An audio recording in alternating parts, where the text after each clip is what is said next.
Hello, my name is Asher Rockriver, and in this video today I'll be discussing the moral question of should we oppose the existence of nuclear weapons as a society, or should we accept them as an unfortunate but unavoidable thing? To start this off, I'd like to share a quote that I found in a paper by Bernard T. Feld from 1979 on page 2, which discussed Einstein's political view of nuclear weapons. In response to a Japanese journalist who asked Einstein why he helped in the production of the bomb, Einstein said, "I was well aware of the dreadful danger which would threaten mankind were the experiments to prove successful. Yet I felt compelled to take the step because it seemed probable that the Germans might be working on the same problem with every prospect of success. I saw no alternative to act as I did, though I have always been a convinced pacifist." This quote, I think, kind of sums up the conversation, and I'm going to be getting back to this later in the video. The development of the bomb and the story it starts earlier than World War II, but I think that the main start is when Albert Einstein wrote a letter in 1939 to Franklin Delano Roosevelt, in which he told Roosevelt that the United States should start a nuclear development program of their own because the Germans were trying to develop one, and then they might actually develop one before the United States did. Now, hindsight's 2020, and we know that the Germans never developed a nuclear bomb of their own. And we also know that the United States ended up being the only ones to develop it and use it, and they used it in Japan in early August of 1945 when hundreds of thousands of civilians were killed.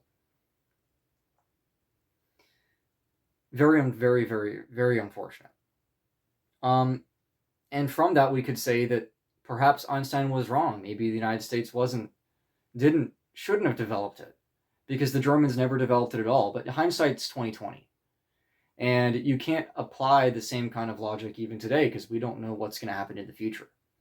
After World War II, the Russians ended up developing their own bomb in the 1950s. The Chinese developed their own in the 1960s, and other countries followed suit. There was a big controversy regarding hydrogen bombs, which were a more powerful version of the nuclear bomb from World War II, and the anti-ballistic missiles, which could be shot and shoot down missiles as they were coming towards the country. Both of those were very dangerous. The ABMs were opposed because of the idea that they prevented mutually assured destruction. That if countries had a lot of them, then they could actually prevent the enemy from being able to shoot weapons at them.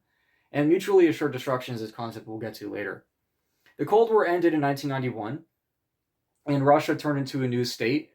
And the prospect of nuclear war kind of faded back a little bit. But getting into the modern era, getting into the 20s, we have a new geopolitical setting. And it's kind of like a second Cold War.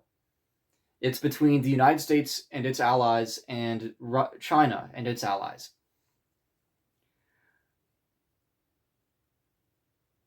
It's a very tense time. There's war in Ukraine. There's war between Israel and Palestine.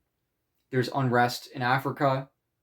There is political problems in South America. And there's tensions in the South China Sea. Joseph Nye Jr. is a political scientist.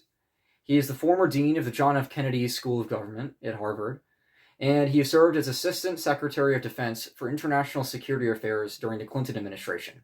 He wrote a paper called Nuclear Ethics Revisited in 2023, which was sort of a sequel to a book that he wrote called Nuclear Ethics that he wrote in 1986. I'll be referring to that paper quite a bit during this video because I think that it was very insightful for me when I read it. And he said, "The overall complexity of military and political systems has grown, and with greater complexity comes a greater prospect of accidents." This is to say that, the modern context is far more complicated than it was before. Not only are there now three great powers, being Russia, China, and the United States, but there are far more countries that have nuclear weapons than there were in the 1960s. In the 1960s, it was really just the United States and Russia, and then later on, China. And then as the years went, the UK also had nuclear weapons at that time, maybe France, but now there's far more. Not South Africa anymore. Anyway, um, and so the question is a very important one because we live in a very complex modern world, and with that complexity, a more complex question about nuclear ethics is risen. I think that one of the first things that people think about when they think about military weapons is the idea of the military industrial complex in the United States. Dr. Barry M. Casper was a professor of physics who got his PhD at Cornell, and he served as a professor at Carleton College in Minnesota. He spent a lot of time in Washington lobbying regarding the Vietnam War and the nuclear freeze movement. He wrote an appeal to physicists in 1984 in which he called for physicists around the world to oppose the existence of nuclear weapons because of the idea that they were the ones that created them. And because of this, they had a moral duty to oppose them because of their great danger to humanity. But first, before discussing the moral questions he was mainly getting at in that paper, I'll discuss his comments on the military-industrial complex, which is very important for this question. So here's a quote. Eisenhower had warned about the power of the military-industrial complex, the networks of defense bureaucracies, and the weapons contractors. But I began to see clearly that in the power equation, their patrons on the key congressional committees, Armed Services, Defense Appropriations, and the Joint Atomic Energy Commission, were every bit as important in promoting and protecting new weapons programs. For almost every major weapons system, we could identify a cozy triangle, with bureaucratic, corporate, and congressional committee backers at all three of the vertices. Casper recognized the military-industrial complex and its influence on the production of nuclear weapons, but everybody does now. Everybody knows that there's a deep-rooted bureaucracy that is intertwined with policymakers in Washington that pushes forward weapons programs that aren't always necessary. Nuclear weapons could be argued to be one of those as well. And if nuclear weapons are being created not only because of the idea that they must exist because the enemy has one, with mutually assured destruction, but they're also being created with the possibility of making money for bureaucrats and policymakers, then you could say that they should be opposed. That the production of them is immoral because it's not being produced for moral reasons. Mutually assured destruction is a very important concept. Without deterrence, if one country had nuclear weapons and the other didn't, there would be nothing stopping that one country from using theirs on the other, because the other country couldn't defend. And you could annihilate the entire other country completely, and they couldn't do anything about it. And so to prevent that kind of conflict, if both countries have nuclear weapons, then mutually assured destruction takes play, and the countries won't go into conflict as easily. And Washington recognizes that this is a very important foreign policy decision, but at the same time, they aren't producing these nuclear weapons just because of that. They are more than likely also producing them because they make money off of it. And so that's one argument against nuclear weapons. That's one argument to abolish them. Another argument against nuclear weapons and their existence is the danger of them. I think that everybody else, most other people believe too, that nuclear weapons pose an existential threat to humanity. Simply by existing, they pose the threat of possibly annihilating all of humanity. They can be launched and hit any place in the world with intercontinental ballistic missiles.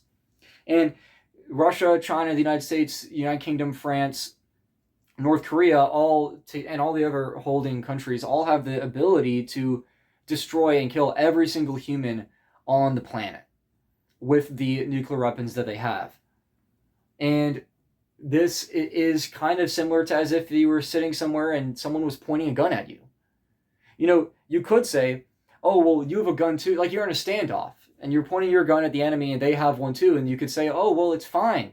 You guys are obviously not going to shoot your guns at each other because then the other person is going to shoot their gun too.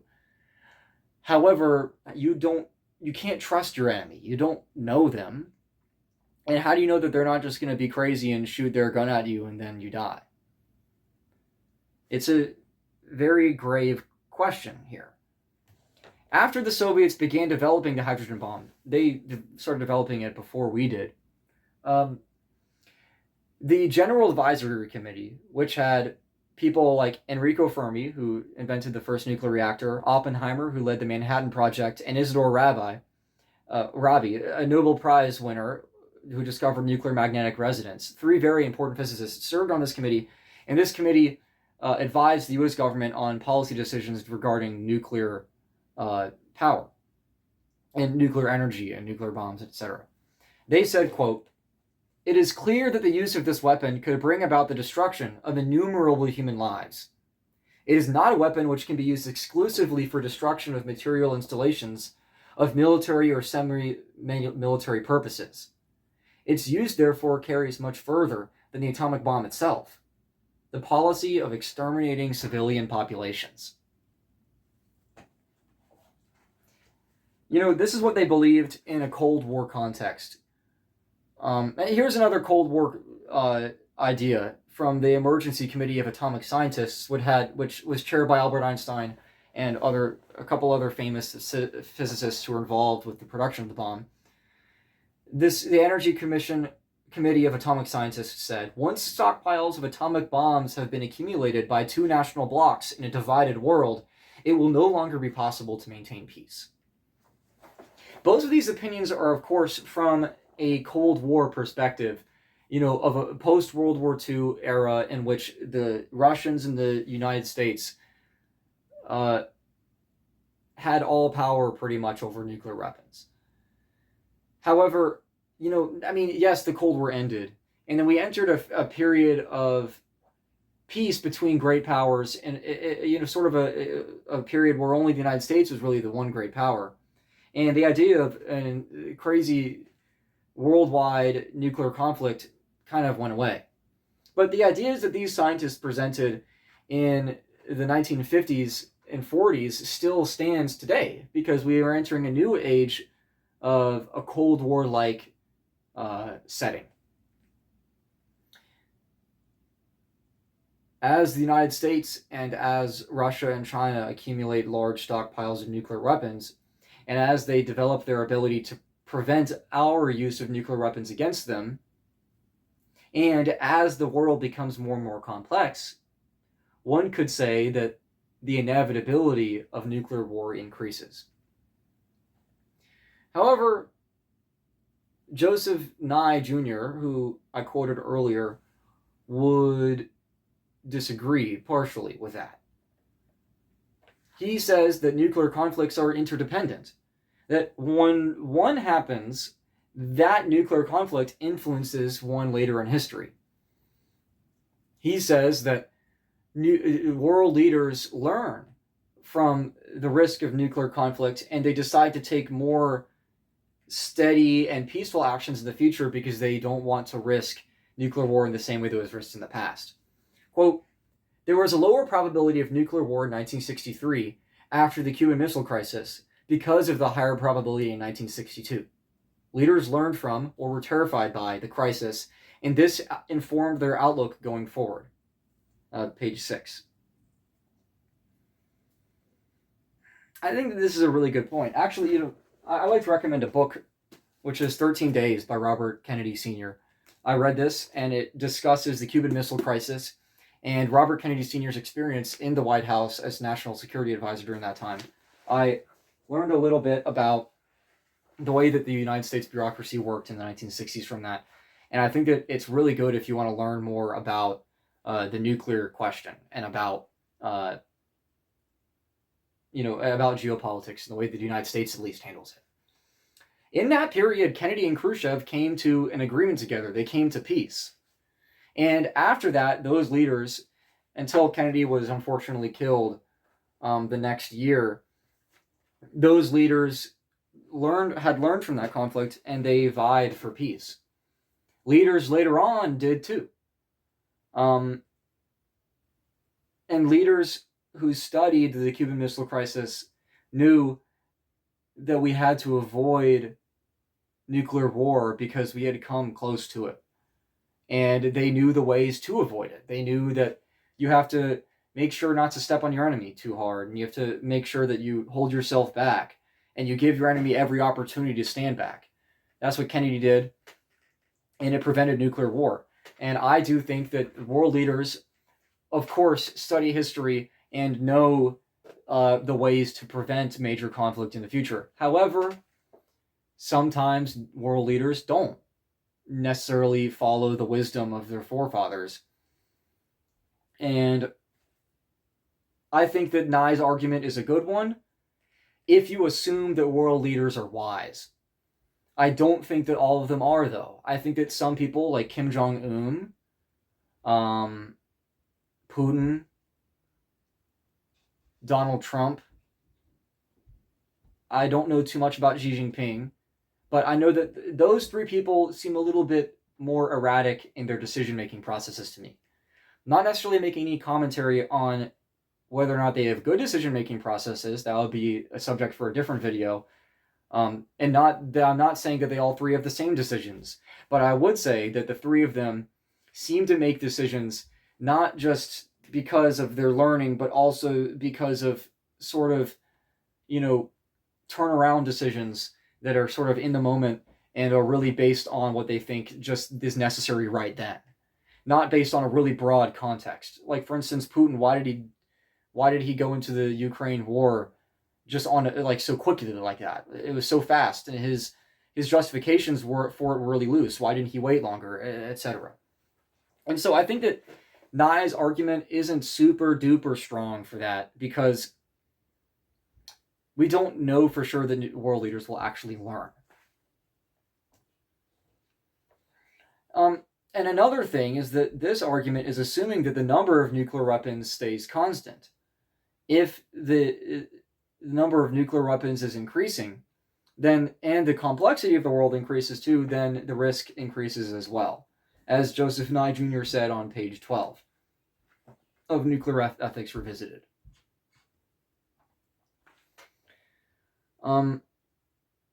He said on that page, the more nuclear weapons spread, the greater the prospects for eventual inadvertent or accidental use.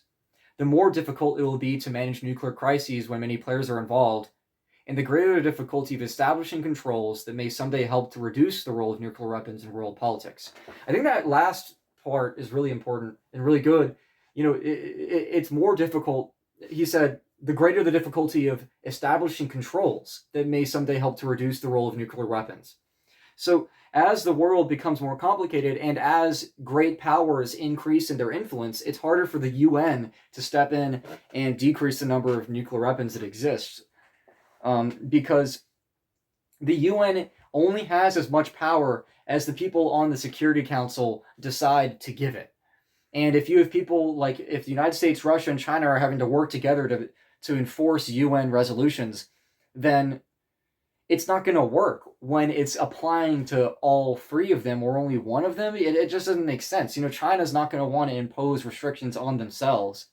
And especially if China becomes more powerful than all of their enemies, why would they ever want to listen to them? And why would the United States want to listen to them either? And Einstein said that Bernard T. Feld wrote a paper that I quoted the original quote that was from that I said about Einstein earlier. He was a professor of physics at MIT, and he helped develop the atomic bomb. And in his paper discussing the politics of Einstein regarding the bomb, he said, Einstein himself even more outspokenly insisted that nothing short of an effective supranational authority with unquestioned control over international issues of war and peace could save the world from nuclear disaster. In our case, it kind of would be like the UN. However, this quote, it kind of points what I was saying before, that possibly the UN and this international order wouldn't be able to scale back the number of nuclear weapons or prevent nuclear war or anything. However, I think that this quote by Einstein is kind of a hopeful one, because it shows that Einstein, somebody who is a pacifist and somebody who is against the use of the bomb, actually believes that there is a point in time in which the number of nuclear bombs could be scaled back with an international order with great power. This international order would probably have to be even more powerful than the UN to be able to do it properly, especially in order to eliminate nuclear weapons, which is one side of the moral argument posed today. If you wanted to eliminate all nuclear weapons, you would need a very, very powerful international order. That quote was from page 9, by the way. And so Einstein and Nye both believe that there is a case in which nuclear war can be prevented. However, Nye goes on to say that the importance of mutually assured destruction.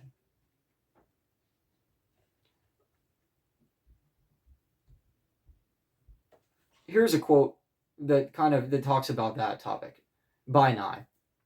Some people have used the inevitability argument to argue for the morality of unilateral nuclear disarmament.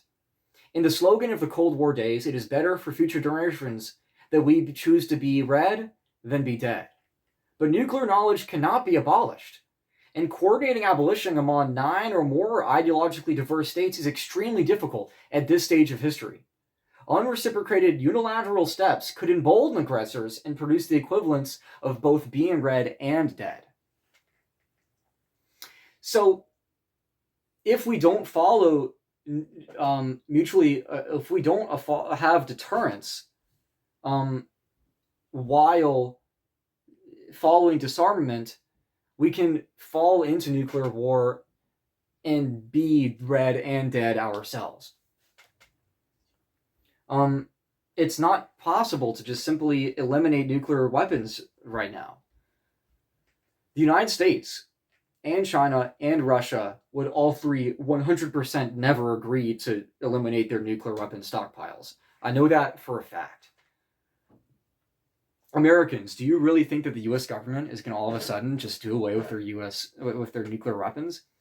I mean, you could even say that it would be immoral for them to do it, because if they were to do away with their nuclear weapons, how do they know that China doesn't have them still, and Russia as well? And how do they know that by eliminating their nuclear stockpile, they won't create global nuclear war because China will be emboldened to use them against them, as Nye said in that quote?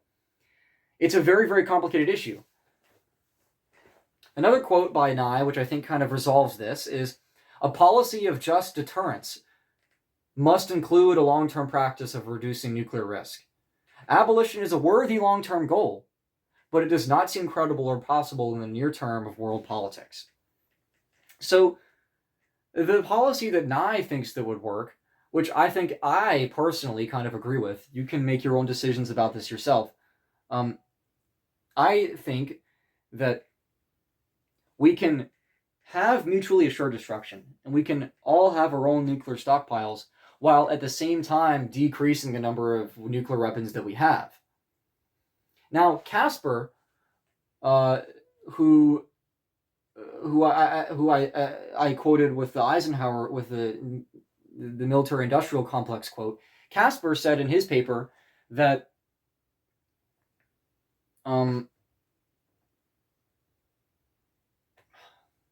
sorry, I'm having a brain freeze right now. I'm trying to do this in one take because I feel like it's more genuine. I just don't want to cut it right now. But Casper, he believes that there was a policy of the United States and that they were trying to get to do with Russia during the Cold War that Casper experienced while he was in Washington, of a scale-back program, in which whenever the United States or Russia created a new nuclear weapon, they also had to disarm a couple of old weapons as well at the same time. More weapons than they were creating, which was supposed to scale back the number of weapons while still having just deterrence. But Casper disagreed with this idea, and he said that it was kind of a fallacy, and that by creating new weapons that were even more powerful, it wasn't scaling back the nuclear armaments, it was just moving them into a different realm. Just because we're decreasing the number of nuclear weapons doesn't mean that we're actually disarming ourselves. We are creating new ones. And so you could say that it's not necessarily very feasible to just roll back the number of nuclear weapons while keeping mutually assured destruction as a policy. How do we know that the enemy is actually going to scale back their weapons, as I said before, with the abolition? And how do we know that the scale back agreements that we have are actually going to be effective in creating an actual scale back? How do we know? I mean, it's a very difficult question there, but we do know that if we just go ahead and eliminate nuclear weapons, that it would probably lead to disaster. Unless somehow we got all countries to just agree on it. But even if they just agreed on it, we don't know if they're lying or not. So it's not ethically possible to just eliminate all nuclear weapons right now, because we don't know if the enemy's going to actually decrease their number. We don't know if the enemy is going to want to then start war with us because we've eliminated our nuclear weapons. Even though it is a great moral deed to eliminate all nuclear weapons in the world, it isn't necessarily possible. And so, since it's not necessarily possible, we must find a solution that keeps them there while we are eliminating them.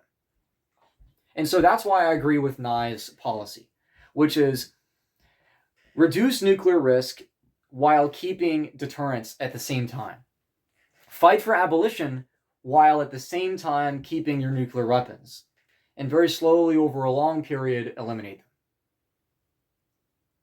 However, looking far into the future, I don't think the nuclear weapons are just going to be eliminated. I mean, especially when we go to space, for instance.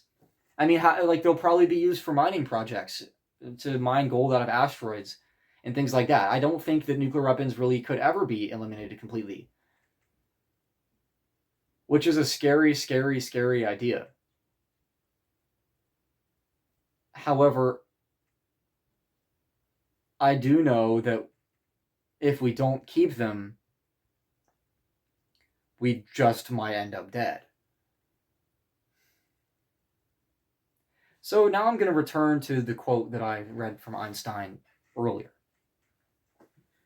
In response to a Japanese journalist who asked Einstein why he helped in the production of the bomb, Einstein said, "I was well aware of the dreadful danger which would threaten mankind were the experiments to prove successful. Yet, I felt compelled to take the step because it seemed probable that the Germans might be working on the same problem with every prospect of success. I saw no alternative but to act as I did, although I have always been a convinced pacifist." Einstein believed that the enemy had the possibility of developing nuclear weapons, and to use that as an analogy for the modern day, we believe that the enemy has a possibility of using theirs. Einstein believed that the United States had to create theirs as a deterrence to the enemy, and to be just as powerful as the enemy to prevent an even larger scale of war than even was happening in World War II.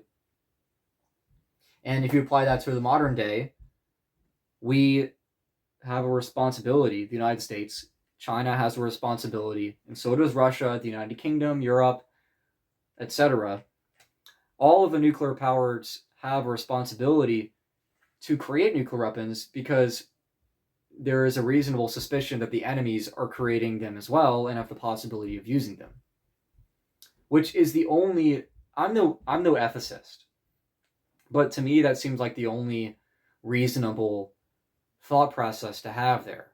And that's the one that Einstein followed, even though he was always a convinced pacifist.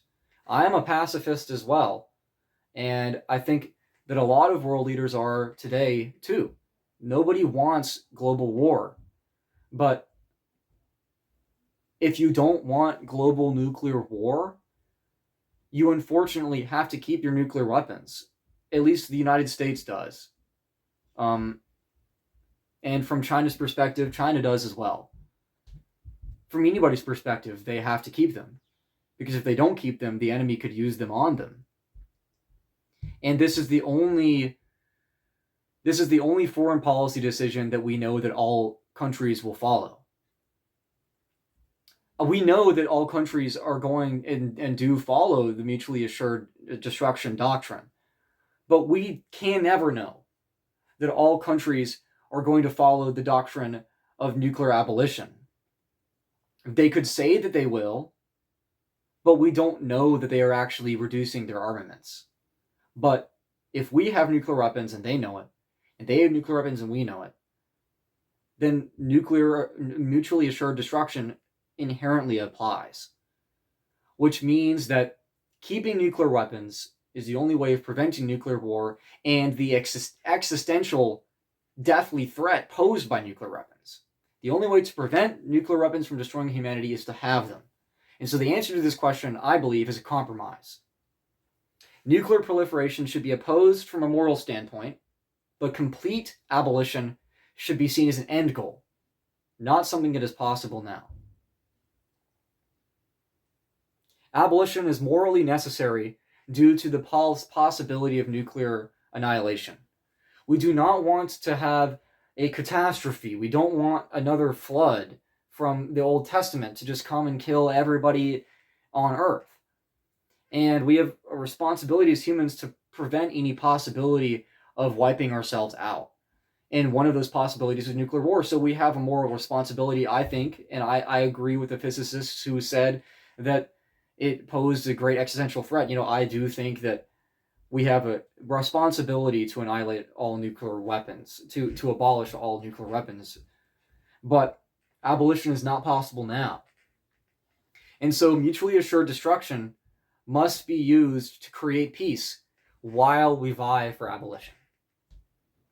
And that's the answer, I think, to this question. Thank you. Thank you very much.